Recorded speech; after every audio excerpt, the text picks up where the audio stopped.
በትዳር ስትኖሩ 7 አይነት ሚስቶች አሉ።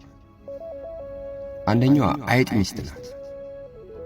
ሁሉንም ትቆራርጠዋለች፣ ትበላዋለች፣ ታጠፋዋለች፣ ታወድመዋለች። ሆዳም ናት። ከቤተሰቦች ከጎረቤቶችና ከወዳጆች ታነካካለች።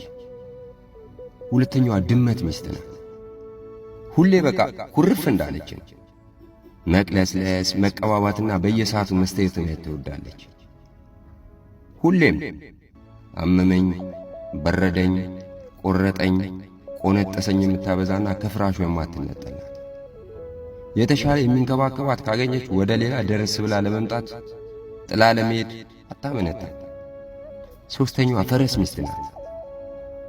የዋህ ተናጋሪ፣ ቶሎ ተናዳጅ፣ ኃይለኛና ታታሪ የሥራ ሰው ናት።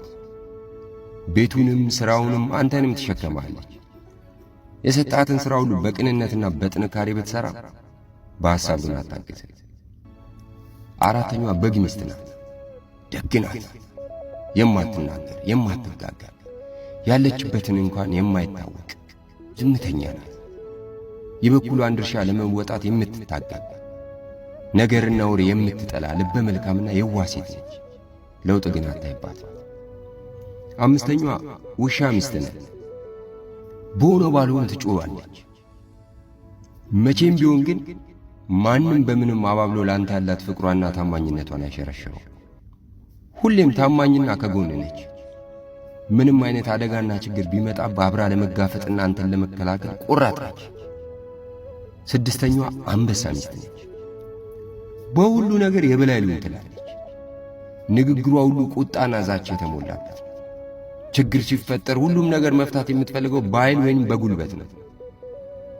ሰባተኛዋና የመጨረሻዋ እባብ ሚስት ናት።